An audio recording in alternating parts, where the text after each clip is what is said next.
It's time to revisit a cooler that has 15 years of history, including over a dozen variations on the market, and it was once regarded as, well, it was never really quite the GOAT. It's more like the coat.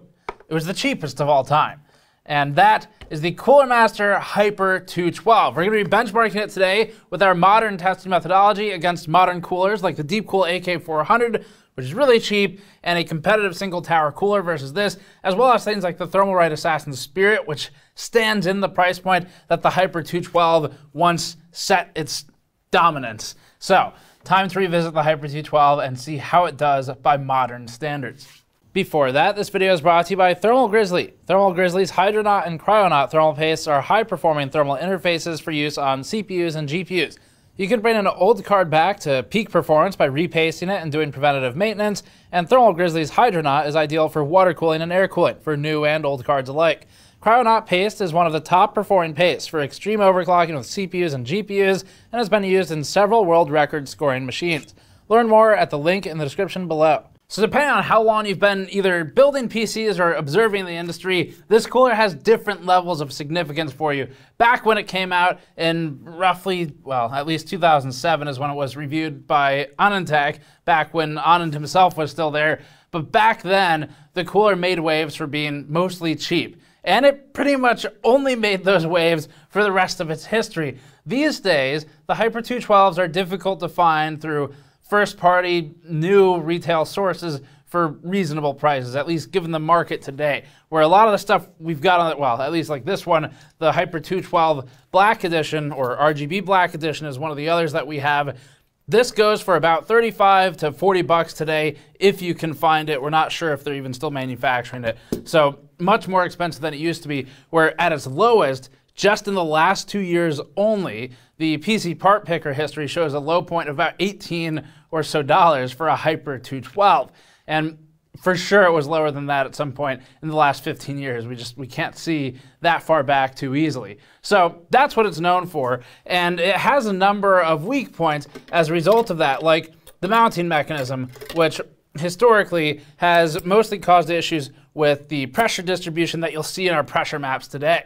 Okay, so there's one big challenge with reviewing a Hyper 212, actually two of them, but they're kind of related. Obviously, there's the aspect of which one do you review, and then the other side is that part of the Hyper 212 being so cheap is that although the tower itself, other than these blackout versions that came later, was pretty consistent year to year, where you've got 4 copper heat pipes that were directly exposed, no nickel plating back then, although this one has it, of the cold plate, and really no features to speak of other than just the cheapest possible aluminum fin stack. This was all fixed. The part that was not fixed was the fan. That's obviously the only real sort of electrical component here.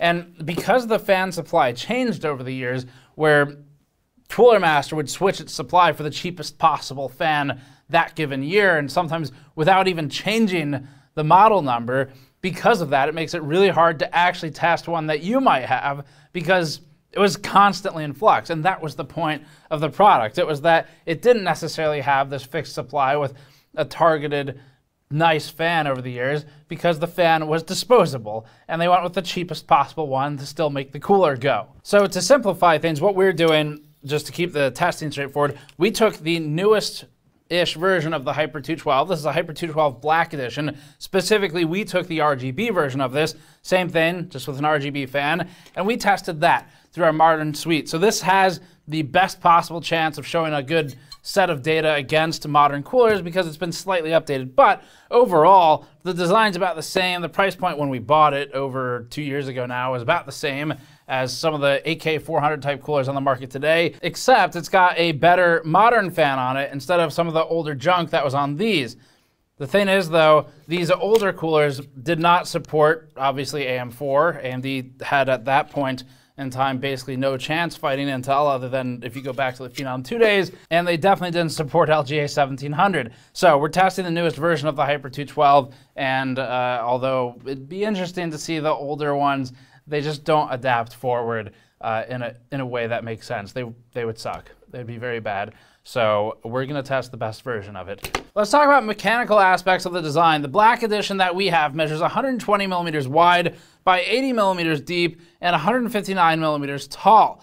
The cooler has 4 heat pipes, all copper, directly contacting at the cold plate, and then one of these newer versions is nickel plated for coating. We've actually toured Cooler Master's copper heat pipe factory, so if you'd like to see how the heat pipes themselves are made and are filled with that sintered copper powder and injected with basically a droplet of liquid, we have a video in our factory tour series. You should go check it out. Older Hyper 212s were just the exposed copper heat pipes, no uniform coating across it.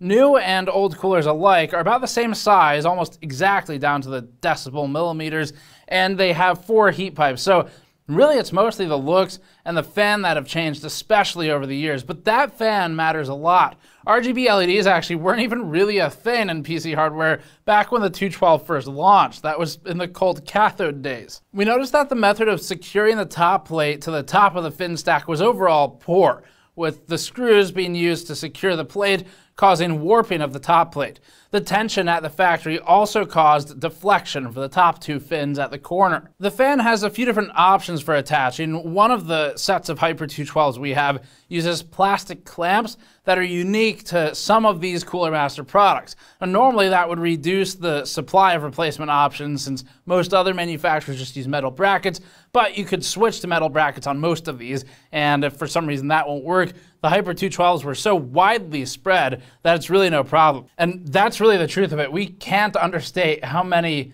millions of people have bought Hyper 212s over the more than a decade now. It was probably the single most recommended cooler back when it was still at its prime. It was everywhere on Reddit, YouTube, discussion forums. It was sort of the go-to cheap cooler, and that market is crowded now. So there's a lot of these if you ever needed replacement parts for some reason. Not that there's many parts to begin with. Okay, we're gonna go over to Mike. He's gonna talk about installation. He has a few complaints about it, so let's hear it from him in the testing lab at our cooler bench and see what he has to say.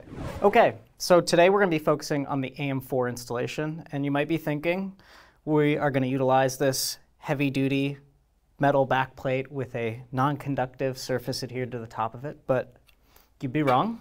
Instead, we're gonna use this plastic thing, and we're gonna put that together now. Now, one thing they do that I am a fan of is they have standoffs that will secure this backplate to the motherboard. Now, that's not super necessary for somebody like me who's working on a bench, but for somebody at home who's installing this in a case, this is it's useful because then you can stand the case up or move it around, and that backplate's going to stay in place. So we're going to fish this under and onto the back of our test bench here, and then I'm going to get these standoffs started. Now these standoffs are pretty big in diameter, so they're not really hard to get tight and secure, but in case you did want to tighten them down like they owe you money, Cooler Master did include this tool to help secure them. I won't be torquing them down like that onto our test bench because this is the actual equipment we do the thermals on.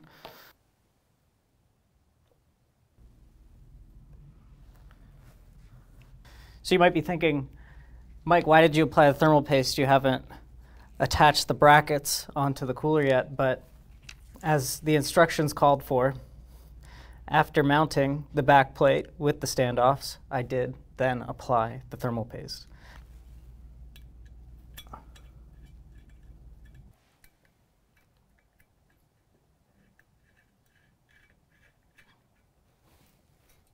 Okay, so now we're ready to mount the cooler, and this brings up an issue I have with a lot of different tower coolers that are on the market today. So we have these captive screws in the bracket, which isn't necessarily a problem, but one of my least favorite things when I'm mounting a cooler that I have to do is compress these captive springs in order to get the threads started.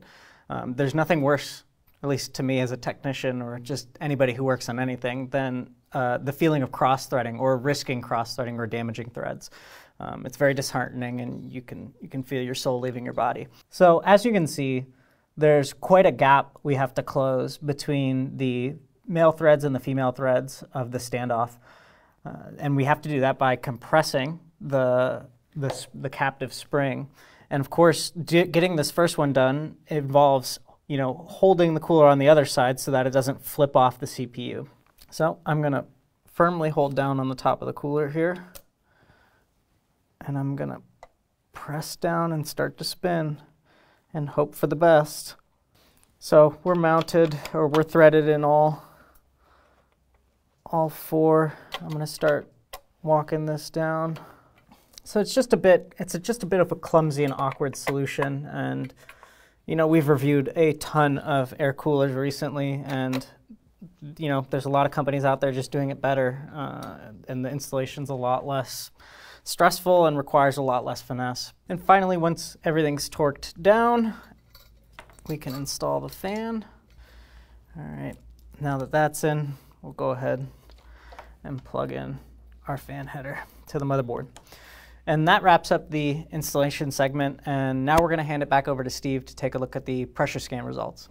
All right, so back to testing for this thing. We're going to start with pressure testing. This is one of the more unique aspects of our reviews that you won't find many other places, and so we'd like to explain it. This is an objective evaluation of mounting mechanisms, not just subjective. Mike gave you subjective a moment ago, and now we can look at the NIST traceable results from our pressure paper scanner as a result of our Patreon backers on patreon.com/gamersnexus. This is also supported by those of you who buy from store.gamersnexus.net, like our PC building, mod mats, and work surfaces, which now have a 7-year retroactive warranty that includes even some accidental user damage. Thanks for making this high-end equipment purchasing possible. Here's the scan. This doesn't just show us the flatness of the cold plate, that'll be next, but rather it shows us the contact pressure as distributed by the now very old mounting mechanism of the Hyper 212. The 3800X test showed the lack of coverage centrally and along the top edge, closest to the I/O. You can see the outline of the heat pipes, but most of the contact is along the outer edge of the CPU. Tested on a 3950X, although you shouldn't actually use one on a CPU this high-end. We were only testing the pressure when this thing is off. We saw better distribution overall, so it's a different IHS. The cooler is still consistent and lacking coverage along the top edge and some centrally, but it has mostly made up for its detriment. The takeaway here is that the cooler's pressure distribution is less consistent than we've seen on more modern alternatives with actually simpler and better mounting mechanisms, and it'll take more user tuning to perfect the mount. These pressure scan results overall for the Hyper 212 are unimpressive. As for the actual flatness of the plate, measured in microns from a known 0 point, the Hyper 212 BE ended up at about the same as everything else for its median measurement. The outliers were within a tolerable range, whereas the Assassin Spirit and the Esports 34 both had larger spikes for the pits in the cold plate. Older Hyper 212s would have more issues in cold plate flatness, and we did actually run some quick tests on these two Evos that we have from the old days, and they had outliers that were more similar to the Spirit 120. Our thermal test will start with a 68-watt heat load, which we use for low-end air coolers like this one. We're starting at 35 dBA noise normalized, which means we'll have all coolers using their stock fans set to 35 dBA at 26 inches distance in our standardized noise measurement booth. The 68-watt load is representative of R5 and non-K i5 CPUs, so this would be the most appropriate pairing for someone trying to save some money by buying a budget cooler. The Hyper 212 RGB BE landed at 41 degrees Celsius over ambient, which has it within error of the Vetroo V5, a wildly popular cooler over the past year. And it's within error of the 140mm Coolwist CN326 Extreme that we bought for about 15 bucks in Shenzhen. The 212 is more reasonably compared to the Assassin Spirit by Thermalright these days, which is the spiritual successor as a cooler with a $20 to $30 price point. The Spirit is outside of error and is about 3 degrees better, which is a large jump when looking at these numbers overall. The Spirit Assassin may not look as good as the Blackout or RGB 212, but it's as cheap as the 212 used to commonly be. The Deepcool AK400 is also up there with the Spirit, so about 2 degrees improved over the 212. The AK400 and 212 RGB BE are placed about the same, with the AK400 running $30 to $35, commonly $35, and the 212 RGB BE around $35 to $38. There's one unexpected and repeatable interesting point of data emerging from our testing, and that's VRM thermals on the second MOSFET that we measure. The Hyper 212 has a significantly lower temperature on MOS2 at 20 degrees over ambient when compared to the AK400 at 23 or the Vetroo V5 at 24 degrees. The other two VRM thermal results are more normal, with VRM1 running warmer. This just has to do with the fan positioning and where the air can escape. In this instance, none of these results impact which cooler is best to buy. The thermals aren't problematic for any of these coolers in terms of the VRM. And even if it put them in a position where it'd be worse, none of them are significantly different until we hit the Shadow Max or a passive cooler. As for why these numbers happen, we think it's because on the newer Black Edition or RGB editions of the Hyper 212, you've got that finned heatsink on top of the cold plate, which is a more recent design, and that's probably directing some of the air out and towards the VRM. The next chart shows all the coolers with their included fans at 100% speed with the same 68 watt heat load. This means that noise becomes more of a concern, but they're each allowed to brute force their way up the ranks or prove their efficiency. We'll first highlight the Scythe Fuma 2 as an illustration of that efficiency. The cooler manages 37 degrees over ambient, chart topping with the Frieza 34 and the Thermalright Assassin Spirit, but it does so only at 34 dBA. The Frieza 34 is notably louder, while the Assassin Spirit is barely noticeable in its differences. Almost everyone will notice a 3 dBA increase, while few will notice anything less than that, and a 10 dBA increase, just for perspective, is approximately a 2x increase in perceived volume to the human ear, ignoring acoustic power. The Hyper 212 ran at 39 degrees over ambient when at 40 dBA, which was its noise level at our standardized 26 inches distance when tested at 1920 RPM or 100%. That has the 212 about the same as the Vetroo V5, but the V5 is noticeably louder at 43 dBA. The 212 is better in this regard, and the Deepcool AK400 up next is technically quieter, but they're not noticeably different in noise.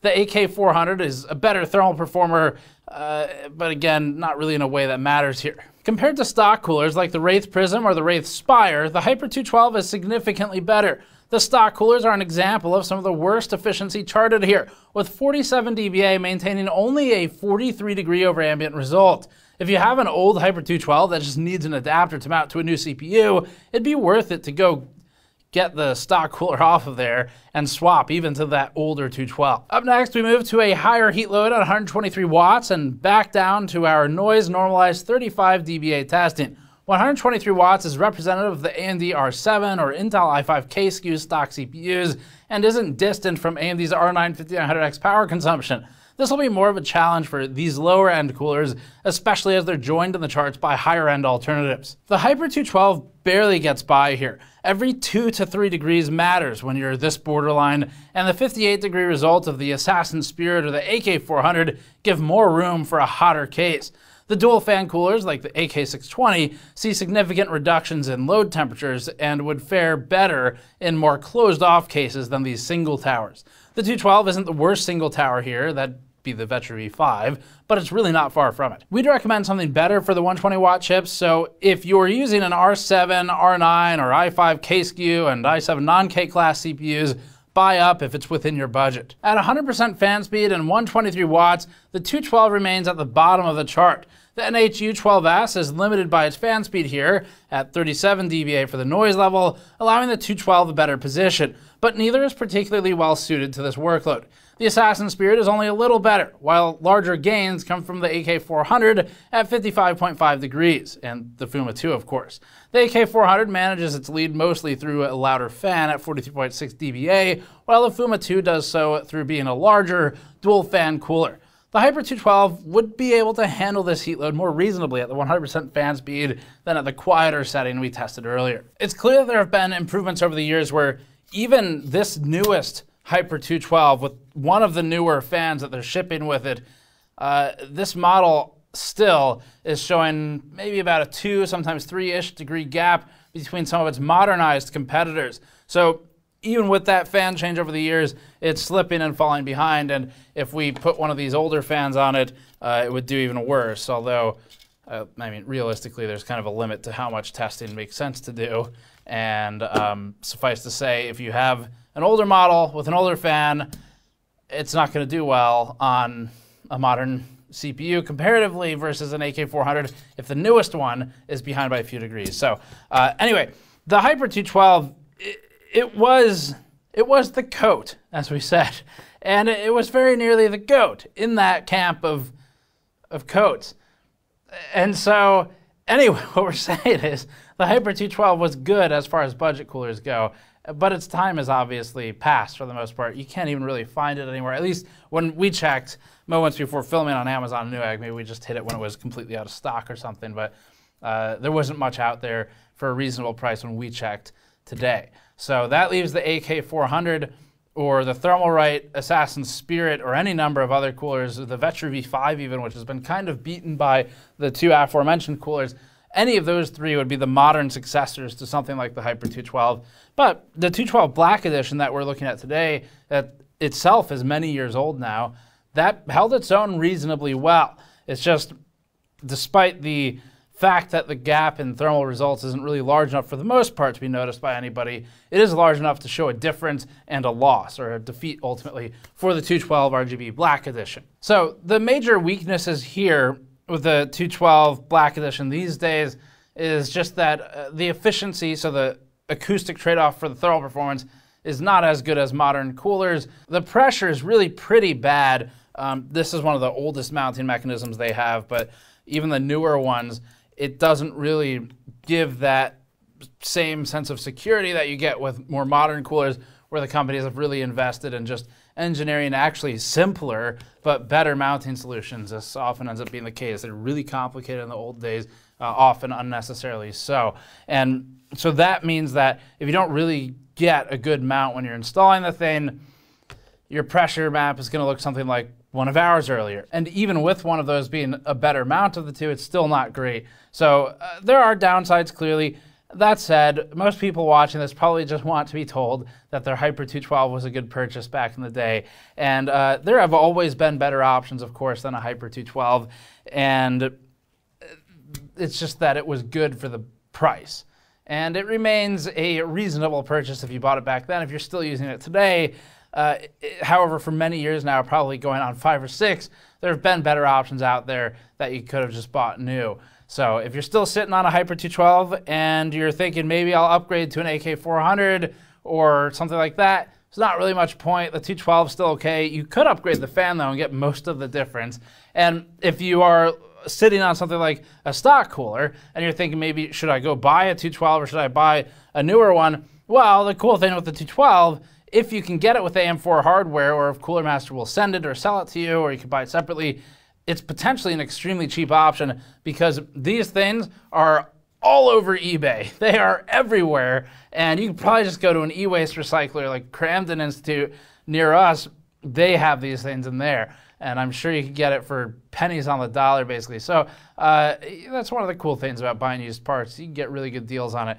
But if you're buying something new and you just want new, buy either an AK400, an Assassin Spirit, or even a Vetroo V5, something like that. We've got other ones on the charts if you want to check those out. If you're going higher end, the Scythe Fuma 2 is still the king of overall efficiency for thermals in the air cooler camp until you get into liquid.